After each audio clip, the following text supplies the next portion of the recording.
There are moments in history when the line between natural and impossible suddenly feels much thinner than it should. In 1975, in a quiet home in Bavaria, Germany, something happened that even today, nearly 50 years later, experts are still talking about. During a series of church-authorized exorcism sessions, recordings were made. Real recordings, hours of them. On those tapes, a young woman named Anneliese Michel speaks in voices that don't sound like her own. Wann bist du überhaupt hier?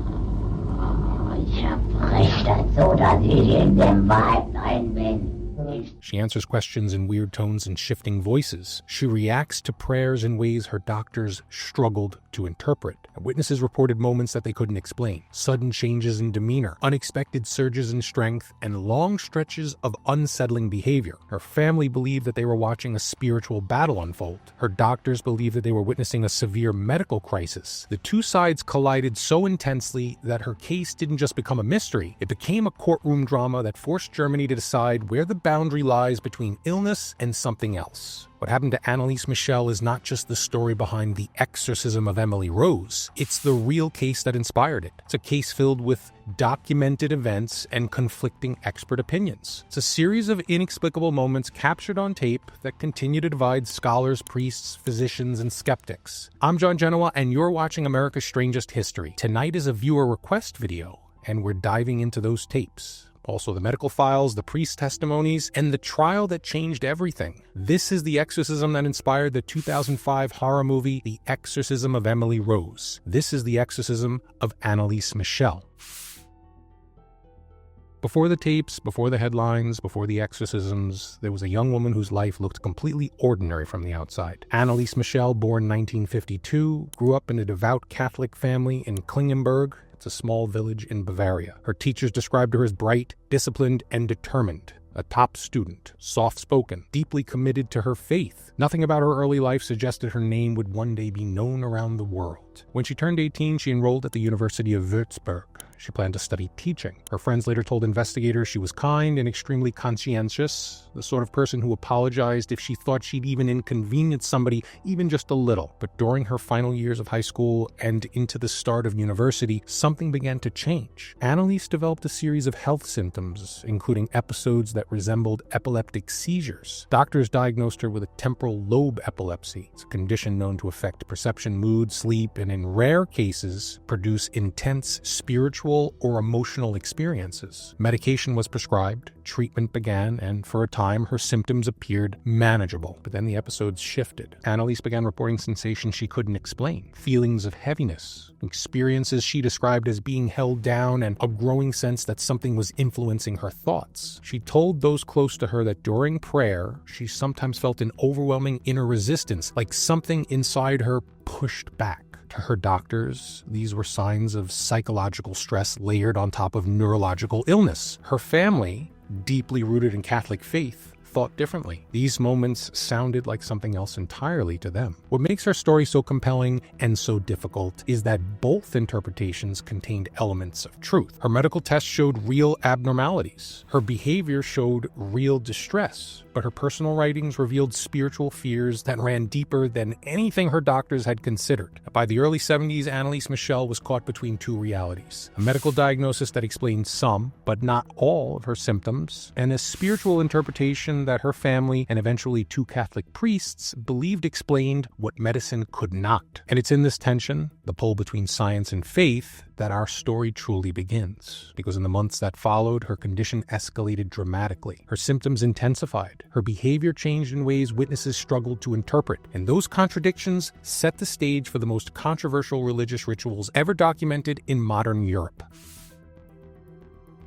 As Anneliese entered her early 20s, those strange experiences that once had been occasional now began to intensify. Her family reported periods where her behavior would change suddenly, moments of deep anxiety, long stretches of sleeplessness, episodes where she seemed overwhelmed by something that she couldn't put into words. Doctors adjusted her medications, but the relief was temporary. Some symptoms improved, but others grew stronger. She began describing sensations of being blocked during prayer, like something resisted her attempts to speak or participate. She wrote in her journals that she felt cut off from grace, an experience that she found deeply frightening. To her physicians, these were signs of severe depression and stress layered on top of neurological illness. But to Anneliese, a devout Catholic, they felt personal, intimate, spiritual. Her family also noticed unusual episodes of agitation that came and went without warning. There were moments where she seemed unable to enter certain religious spaces, and other times where she reacted strongly to devotional objects. None of this fit neatly into her medical chart, so doctors increased her anti-seizure medications. Psychiatrists documented the symptoms that were consistent with trauma, anxiety, even possible psychosis. But every time a new treatment was added, the same question returned. Why wasn't anything helping? By 1973 and 1974, the situation deteriorated. Her family grew increasingly worried, not just by her behavior, but by something else. Anneliese seemed to be losing hope. She told her mother she felt abandoned. She told friends she didn't understand what was happening to her. And she told clergy members she feared that there was a presence influencing her thoughts. For the first time, her family sought guidance from the church. The priest who initially evaluated Anneliese didn't approve an exorcism. He recommended continued medical treatment and counseling. It's the standard response then and now. But after several months and no improvement, he documented that her symptoms didn't align with typical psychiatric cases that he'd encountered. Still, church law is strict. A priest can initiate an exorcism without express permission from a bishop, and that permission is rare, even in severe cases. But as Anneliese's condition escalated further, more clergy became involved. Several priests observed behaviors that couldn't easily be explained. Her symptoms appeared episodic. She alternated between long stretches of clarity and sudden episodes of extreme distress. It was that combination, genuine neurological illness, psychological struggle, and sudden episodes that witnesses described as inexplicable. It created a growing divide between her doctors and the church. Now, by fall of 1975, after months of evaluation and conflicting expert opinions, the local bishop authorized a full exorcism under the Ritual Romanum. It's the church's official rite. Only 2 priests were approved to perform it, and everything that followed, every session, every prayer, every documented moment, that would become part of one of the most debated cases in modern European history. The first approved exorcism session took place on September 24th, 1975, inside the Michel home in Klingenberg. So according to the official transcripts and eyewitness testimony, what happened in that room didn't look like anything her doctors predicted. During some sessions, Anneliese appeared calm, almost reflective, but within minutes, witnesses saw her demeanor change completely. Her posture, her tone of voice, her facial expressions, they shifted in ways they struggled to describe. These episodes weren't constant. They came in bursts, sometimes lasting only seconds, other times stretching into long sequences where she seemed unaware of her surroundings. The priests recorded everything, and on those tapes there are moments where Anneliese's voice suddenly drops into registers unusually low for her speaking patterns, followed by rapid switches back to her normal tone. Now, these abrupt shifts, happening mid-sentence, became part of the most debated features of the case. Priests pointed to them as signs of spiritual struggle. Doctors, on the other hand, argue that they were consistent with dissociative episodes, but neither side could fully explain the speed of the transitions. Witnesses also described incidents where Anneliese demonstrated brief episodes of unusual forceful resistance. Now, not superhuman strength, nothing that defies physics,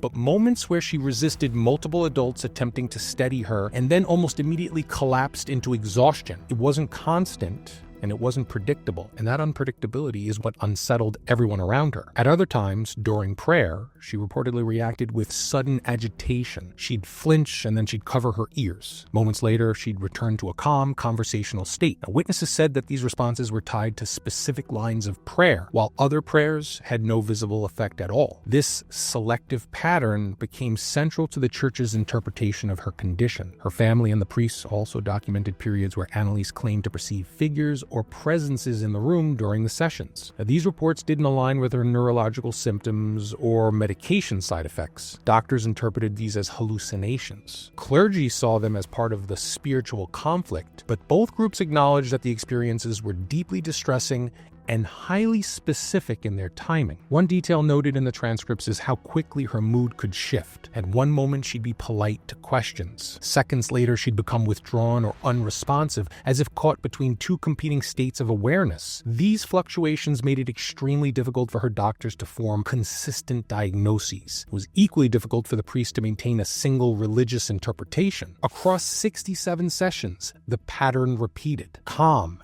agitation, collapse, and then calm again. Normal speech, a sudden vocal change, then silence. She'd cooperate, resist, then collapse from exhaustion. Nothing lasted, nothing held a stable form, and it was in this inconsistency, this constant toggling between two conflicting versions of Anneliese, that made the case so difficult to categorize. Her doctors opined that these shifts were a complex mix of neurological episodes and psychological distress. Her priests saw them as signs of a deeper spiritual struggle. Now, to investigators looking back years later, her shifts remain one of the most controversial and debated aspects of the entire case. But as dramatic as those first sessions were, what happened in the following months would escalate the conflict between medicine and faith even further. Now, this inevitably led to decisions that would change the course of German legal history.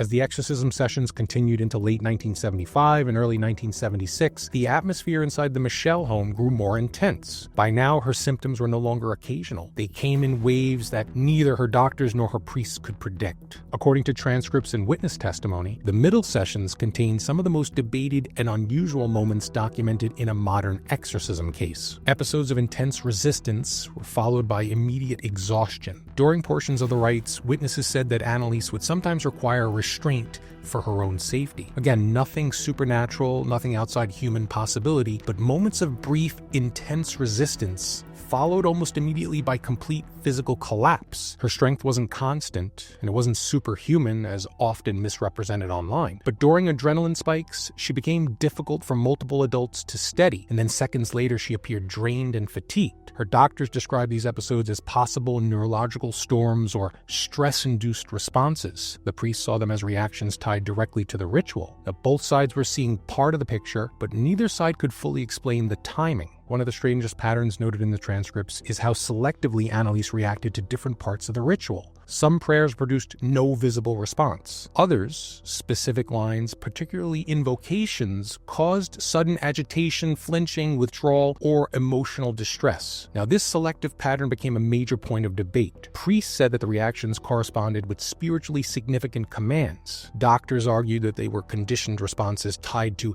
expectation and stress. Family members insisted that the reactions were too sudden and too consistent to be voluntary. It remains one of the hardest parts of the case to resolve without stepping into speculation. During the mid-sessions, there were moments when Anneliese would switch rapidly between agitation and calmness, often in the space of a single breath. Witnesses described her as unresponsive, then suddenly conversational. She appeared visibly stressed, then suddenly relaxed. She'd be withdrawn, then suddenly aware of her surroundings. Now, these moment-to-moment transitions deepened the disagreement between medicine and faith. Her doctors struggled to form a single diagnosis that encompassed all of her symptoms. The priests believed the changing states reflected ongoing internal conflict. Now, later investigators believe that these fluctuations still stand as some of the most puzzling elements of the case. Anneliese's parents and sisters reported episodes at home outside of formal exorcism sessions, where her behavior shifted unexpectedly. Now, while these are often dramatized online, the actual witness statements describe brief episodic disturbances, not what we see in these cinematic horror events. Even so, the family believed these moments confirmed that their daughter was in a struggle deeper than medicine alone could address. By the middle of the exorcism period, the conflict between the church and the medical community reached a breaking point. Her physicians insisted she needed hospitalization and intensive psychiatric care. The priests insisted the rituals were relieving symptoms that medicine couldn't reach. Her family, caught between the two authorities, had no idea which direction would help their daughter. What makes this stage of the case so tragic is that each group believed that they were right, and each believed that the other was missing something crucial. And as the weeks continued, the episodes became more intense. The strain on Anneliese grew heavier, and the questions surrounding her condition became impossible for anyone, church or medical, to answer with certainty. The situation was spiraling.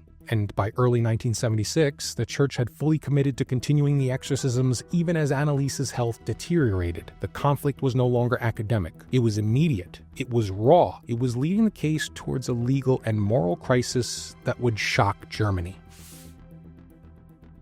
By early 1976, the tone inside the Michel household changed. The sessions weren't any longer just tense or emotional. Witnesses said that they'd taken on a feeling of constant unpredictability. It was during these final months that the most unsettling and unusual episodes were reported. Not the exaggerated myths that later appeared online or the Hollywood dramatizations. These were the actual moments documented by priests, doctors, and Anneliese's own family. One of the most striking patterns came from family reports. Anneliese began performing repetitive kneeling motions, sometimes for hours at a time. Now, these weren't small movements. Witnesses said she dropped to her knees, she would rise and repeat over and over, long after her legs should have given out. Now, her physicians believe that this was a behavioral response tied to religious anxiety. The priests believed it reflected spiritual distress. Either way, it was exhausting to watch and even harder to explain physically. Family members testified that Anneliese would sometimes stop speaking mid-word, like someone pressed the pause button. She'd sit completely still, eyes fixed, breathing steady, unresponsive for several seconds. Then, suddenly, she'd come back, finishing the sentence, or even switching topics entirely. So, is this neurological, psychological, or something else? Even today, experts diverge on how to categorize these precise breaking points. Anneliese started telling her family that she sometimes saw dark shapes in the corners of rooms and faces hovering near her bed. Now, doctors interpreted these as visual hallucinations, but what unsettled her family was the timing. The hallucinations showed up during episodes that were otherwise calm, not during periods of agitation. This is curious because it contradicted typical patterns of hallucination associated with neurological disorders. Very strange. According to church notes and family testimony, there were times when Anneliese would arrive at a chapel, she'd approach the entrance, and then abruptly stop. Something prevented her from stepping inside. Sometimes she'd turn away without explanation.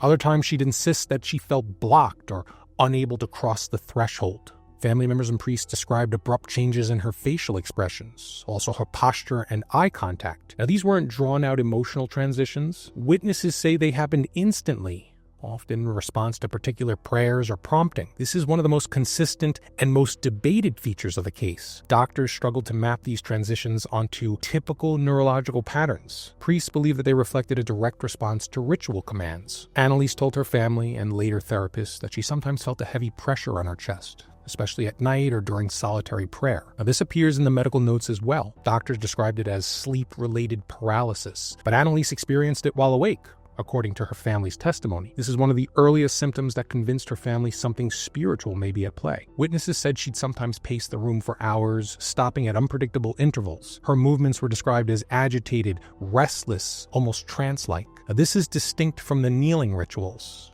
The pacing episodes appeared compulsive and disconnected from triggers. During prayer, there were documented instances, noted by the priests, where Anneliese appeared physically unable to complete certain phrases. Her mouth moved, her breathing changed, but the words didn't form. Soon after, she could speak normally again. This was one of the most cited reasons the church continued the rites. Contrary to online myth, there's no evidence she spoke ancient languages. However, the tapes do document moments where her speech changed cadence, it shifted tone, it adopted unfamiliar patterns, and it used phrasing not typical for her daily speech. Now, priests interpreted these as voices. Doctors called them dissociative states, but both sides acknowledged that the pattern was unusual. Now for one of the most dramatic, most puzzling features of the case. After long periods of agitation or unresponsiveness, Anneliese would sometimes regain full clarity in seconds. She'd speak coherently, she'd answer questions, she'd even express remorse or confusion about what just happened. This sudden snapback doesn't fit neatly into any single diagnosis. As winter turned into the spring of 1976, the situation inside the Michel home grew increasingly desperate. The sessions continued. Anneliese's condition worsened, and both the priests and her family believed that they were running out of time. The late-stage sessions showed a young woman who was exhausted, physically weakened, and emotionally drained. Her episodes were now more frequent. She had shorter periods of lucidity. The brief moments of calm that characterized her earlier sessions were now exceedingly rare. Despite the decline, Anneliese insisted that the exorcisms continue. Witnesses later testified she believed she had a spiritual mission, that her suffering had purpose, and that she needed to endure it. Now, these statements were heartbreaking to the family. To the priests, they were signs of a profound internal struggle. Doctors had repeatedly recommended hospitalization. Psychiatrists urged intensive psychiatric care. But the family, seeing Anneliese's distress worsen in clinical settings, believed that she fared better at home. And the priests believed removing her from the environment of prayer would halt whatever progress that they thought they were making. Now, this disagreement became the defining tragedy of the case. Both sides thought that they were helping her, Both believed that they were acting in her best interests, and both underestimated how severe her decline would become. In the final weeks, Anneliese grew too weak to participate fully in the rites. Transcripts from these sessions show long stretches of silence, broken occasionally by brief responses or soft requests. She appeared tired, her voice grew faint, and her energy was depleted. On June 30th, 1976, the day before her death, she reportedly told priests,